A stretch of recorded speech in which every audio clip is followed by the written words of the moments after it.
Palavra da Verdade, com Hernandes Dias Lopes. Então quero que você, por gentileza, abra sua Bíblia comigo no livro de Salmos. E vamos ler o primeiro Salmo. Salmo 1, versos 1 a 6. Ao ler o texto, mantenha sua Bíblia aberta, por favor, para que nós consideremos juntos esta passagem.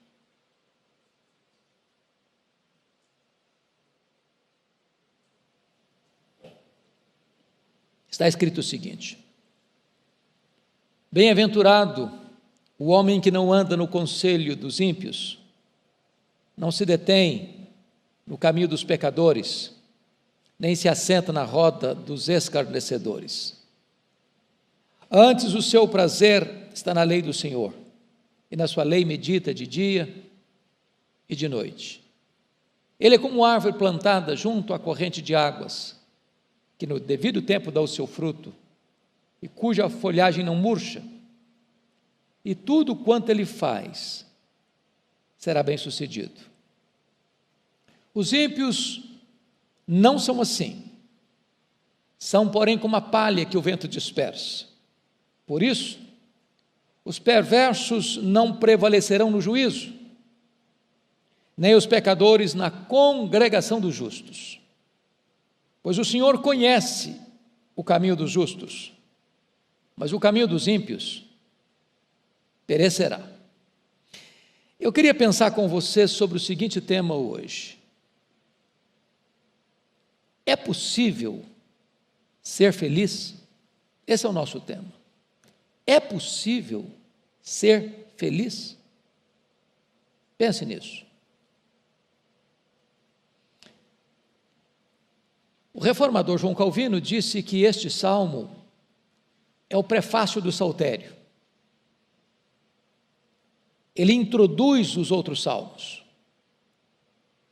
E ele é a síntese dos outros salmos. E ele trata da essência daquilo que os outros salmos tratarão. Este salmo começa na versão da Septuaginta, que é a versão grega do Antigo Testamento, com a mesma palavra que Jesus começou as bem-aventuranças. E ele trata neste texto sobre este assunto sublime, momentoso, o assunto da felicidade.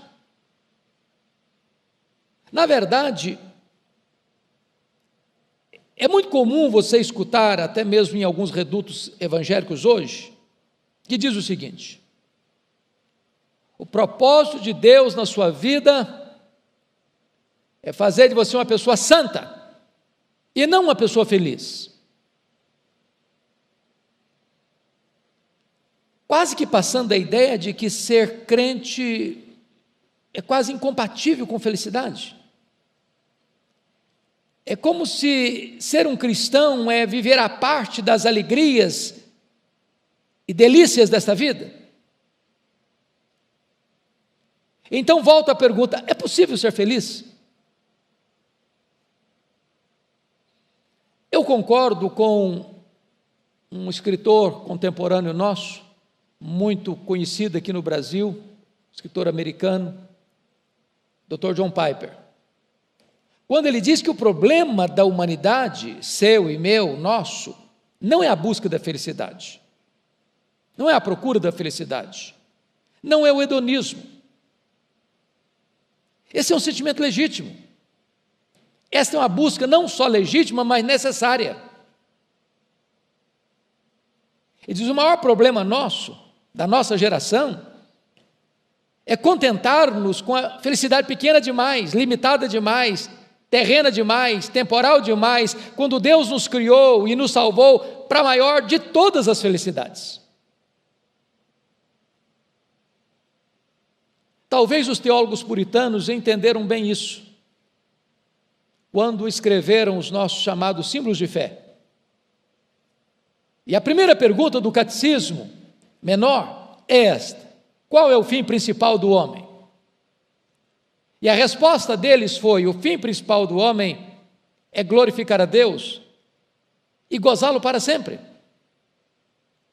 De tal maneira que Deus criou e salvou você para a maior de todas as felicidades, a maior de todas as alegrias, a alegria de conhecê-lo, de amá-lo, de fruí-lo.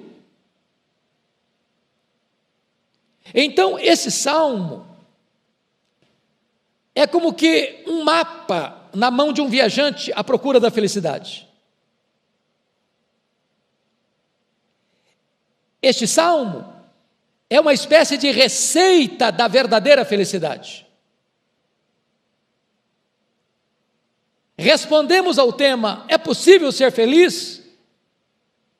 E a resposta é um sonoro não. Claro, sim. Você quer saber como? Vamos examinar esse texto. Em primeiro lugar, você é feliz por aquilo que você evita. Na vida cristã sempre tem um lado negativo e um lado positivo. O lado negativo é aquilo que você não faz, que você evita, que você foge, que você não entra. O lado positivo é aquilo que você faz, que você busca, que você procura.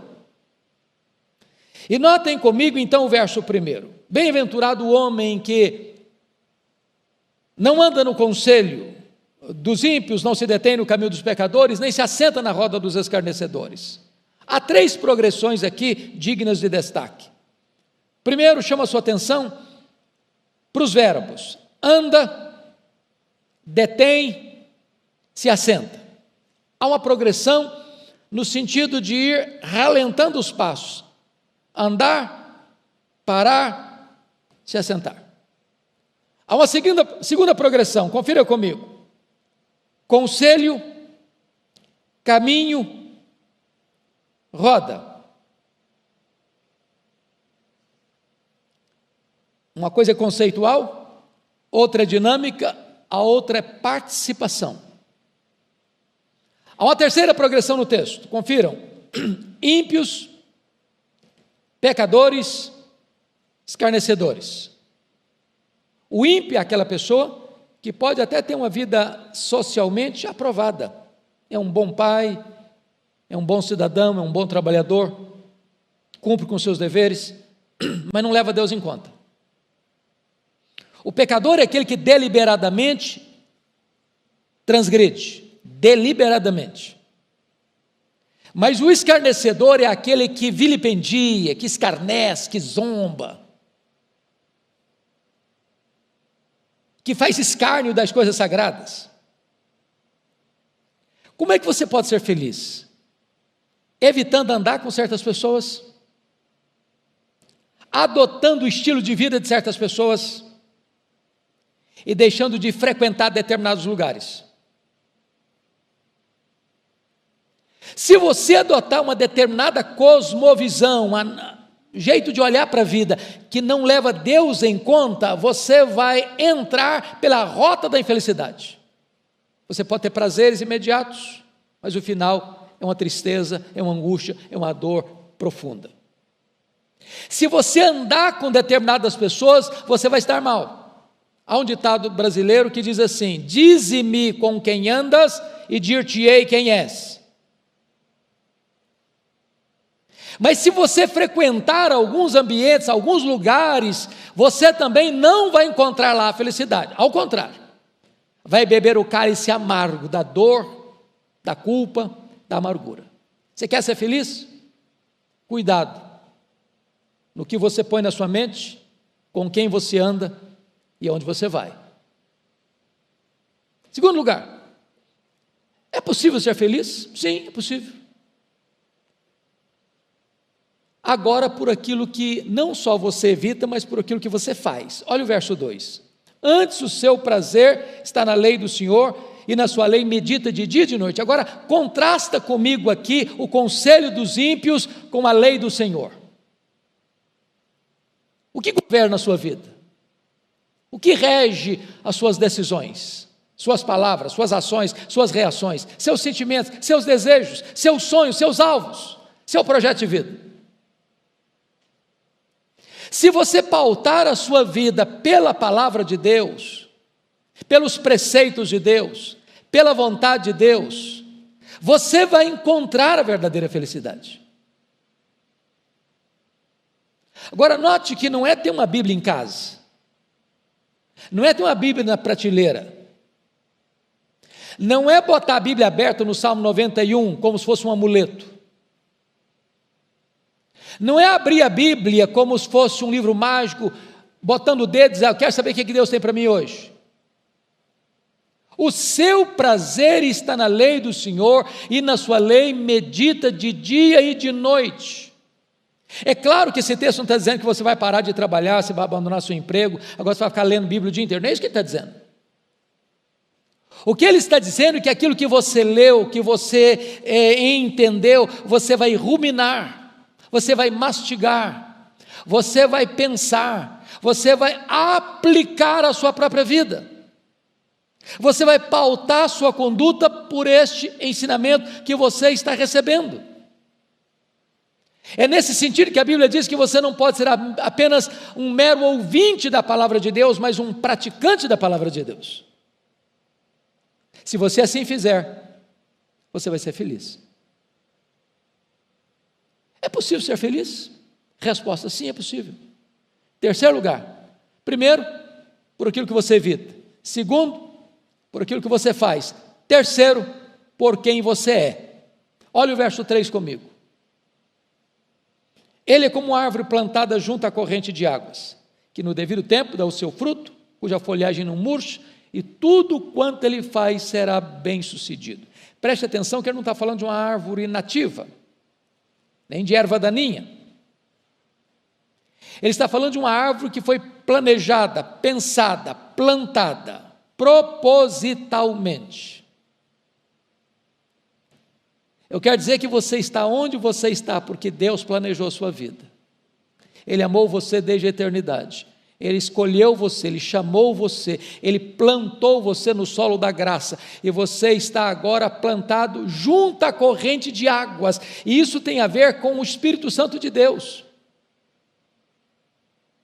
E quando você está plantado junto à corrente de águas, significa que vem o calor, vem o sol implacável, vem a seca dolorosa, e você continua plantado junto à corrente de águas, enfrentando as intempéries, sem sofrer os esbarros das circunstâncias. Você não vai perder nem seu viço, e você vai dar no tempo oportuno os frutos para os quais Deus designou que você produza. E mais, tudo quanto você fizer vai ser bem sucedido. É o resultado. Lembra lá de Josué, capítulo 1? Quando Josué estava para entrar na terra prometida e conquistar a terra prometida, Deus disse: ó Josué, você vai fazer o seguinte, você vai fazer tudo de acordo com o que está na palavra. Você não vai desviar nem para lá, nem para cá. Você vai ler, você vai meditar, você vai viver, você vai ensinar, e você vai ser bem sucedido. Irmãos amados, se nós pautarmos as nossas decisões pela palavra de Deus, vamos ser bem sucedidos. Aí está a felicidade.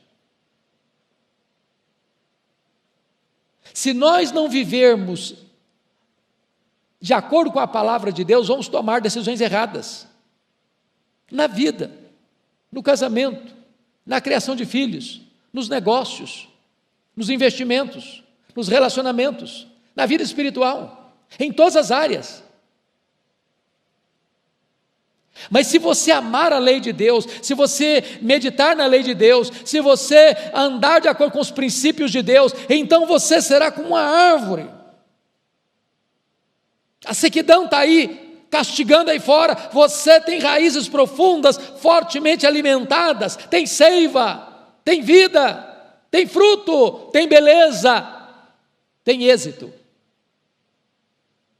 Confira comigo, que a partir do verso 4, ele vai fazer um contraste radical, porque a princípio no verso 2, você vai ver que o ímpio tem conselho para dar, o pecador tem um caminho largo para caminhar, O escarnecedor tem uma roda para rasgar a cara em ruidosas gargalhadas. Mas quando ele agora vai pensar no ímpio, ele diz: o ímpio é como palha que o vento dispersa. Eu não consegui encontrar nenhum contraste mais eloquente do que este: uma árvore plantada junto a correntes de águas, sempre verde, sempre frutífera, sempre bem sucedida, com palha. Palha seca, palha não tem raiz, palha não tem densidade, palha não tem vida, palha não tem densidade e peso, palha é levada pelo vento, palha é consumida pelo fogo. Esse é o ímpio. Muito viçoso agora, mas não suporta o juízo. Na linguagem do Salmo 73, quando Deus acorda, ele fica completamente desamparado. Ele não tem para onde sair, ele não tem para onde fugir, ele não tem raiz, ele não tem a quem recorrer.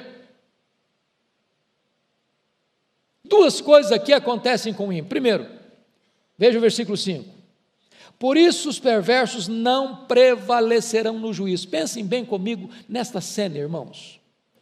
Os ímpios hoje cometem seus crimes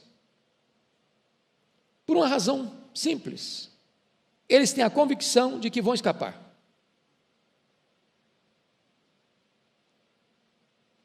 Embora um expediente jurídico legítimo e talvez até necessário, mas nós temos hoje uma coisa no Brasil chamada de delação premiada. E o cara rouba milhões, bilhões. Agora tem um que está devolvendo 1 bilhão. Já pensou o que é isso, você devolver 1 bilhão daquilo que você surrupiou? Mas as pessoas pensam agora o seguinte: bom, eu vou fazer, depois eu faço uma delação premiada, leva aqui uns poucos anos, um ano, 2 anos, já estou num apartamento 5 estrelas em prisão domiciliar, e eu escapo. No mundo de hoje, você vê um ímpio no trono, você vê um Herodes Antipas julgando e um João Batista sendo julgado. Você vê um Nero no trono e um Paulo sendo julgado. Você vê um Pôncio Pilatos no trono e um Jesus de Nazaré sendo julgado. No mundo de hoje, o ímpio compra as testemunhas, suborna o juiz, corrompe as cortes e escapa. Mas eu pergunto: quem poderá subornar o reto e justo juízo de Deus? Como ficará o ímpio diante do tribunal de Deus? Como ficará aquele que zombou e escarneceu de Deus quando ele tiver que enfrentar o Deus Todo-Poderoso no seu julgamento? É só você olhar Apocalipse 6, 12 a 17, para perceber que os poderosos deste mundo, todos os homens livres e escravos, naquele grande dia ficarão completamente desamparados. E esse salmo está nos mostrando que aqueles que beberam todas as taças dos prazeres desta vida, quando tiverem que enfrentar o tribunal de Deus, o juízo de Deus, eles não prevalecerão no juízo. Mas em segundo lugar, veja comigo, no versículo 5, na parte B, está escrito assim: nem os pecadores prevalecerão na congregação dos justos. A igreja militante, a igreja local, a igreja hoje que nós somos, ela é uma mistura de trigo e de joio, de ovelhas e bodes, de salvos, não salvos, de regenerados e não regenerados. Nenhum de nós que está aqui tem autoridade para dizer: esse aqui é trigo, esse aqui é joio, esse aqui é ovelha, esse aqui é bode, esse aqui é salvo, esse aqui não é salvo. Não cabe a nós não temos essa competência. Aliás, é tão grave esse assunto que muitas pessoas nem sabem elas mesmas se elas são regeneradas ou não. Algumas pessoas apostam que elas são regeneradas e não são. Quem disse isso foi o próprio Jesus, quando diz que naquele grande dia do juízo, muitos vão dizer: Senhor, Senhor, porventura não profetizamos em Teu nome, porventura não fizemos milagres em Teu nome, porventura não expelimos demônios em Teu nome. E naquele dia, no dia final, Jesus vai dizer: apartai-vos de mim, vós os que praticais a iniquidade, eu nunca vos conheci. Até então estavam enganadas acerca delas mesmas.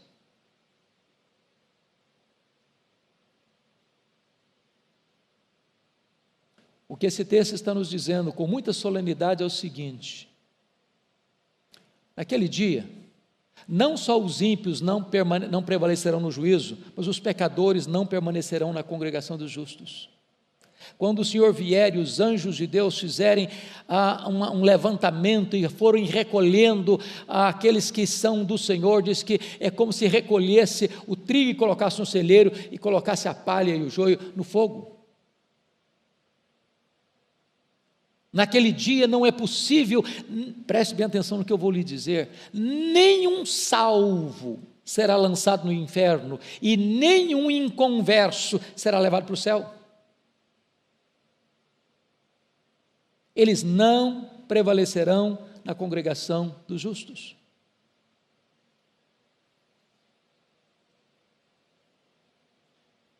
Como é que termina esse salmo?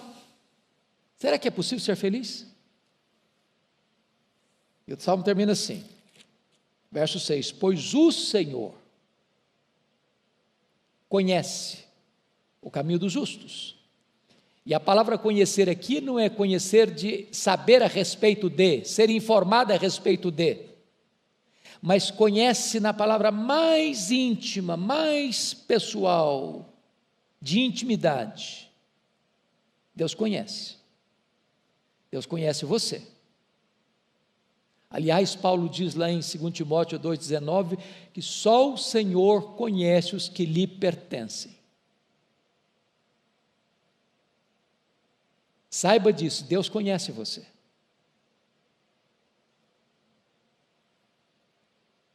Deus ama você. Deus tem intimidade com você. Você é precioso para Deus. Você é a propriedade de Deus. Você é a herança de Deus. Você é a ovelha de Deus. Você é a menina dos olhos de Deus. Você é a delícia de Deus. Ele conhece o seu caminho, Ele conhece a sua vida. Ele amou você primeiro, Ele atraiu você para Ele, você é dele. Mas o texto diz assim: mas o caminho dos ímpios perecerá. Então, eu quero crer que, fechando agora, que Davi está fazendo o que Moisés fez no final da vida, quando estava no portal da terra prometida, propondo ao povo o seguinte: olha, eu coloco diante de vocês hoje duas opções, duas escolhas, dois caminhos, duas decisões, a vida e a morte. O que vocês vão escolher? Moisés encoraja: escolham a vida para que vocês vivam. Davi está apresentando para nós aqui duas opções: a felicidade e a infelicidade. Se você quiser de fato experimentar o que é a verdadeira felicidade, evite, faça, seja. E se você então fugir do caminho errado, amar a palavra de Deus, você vai ser como árvore. Naquele grande dia, Deus que conhece a sua vida e o seu caminho, vai receber você para a maior de todas as felicidades, dizendo: vem, filho, vem, bendito do meu Pai, entra na posse do reino. Aqui tem felicidade plena, aqui tem felicidade eterna, aqui não tem choro, aqui não tem dor, aqui não tem lágrima, aqui não tem luto, aqui não tem tristeza, aqui não tem doença, aqui não tem fraqueza, aqui não tem defeito, aqui não tem pecado. Aqui você vai beber desta felicidade e ela nunca vai acabar, ela nunca vai terminar. Esta felicidade é eterna. Qual a sua escolha hoje? É possível ser feliz? É possível, sabe por quê? Esta felicidade não é um sentimento. Esta felicidade não é ausência de problemas, nem apenas presença de coisas boas. Esta felicidade é uma pessoa. Esta felicidade é Jesus. Se você tem Jesus, você é feliz. E Ele é a razão da nossa felicidade maiúscula, superlativa e eterna. Que Ele nos abençoe. Amém.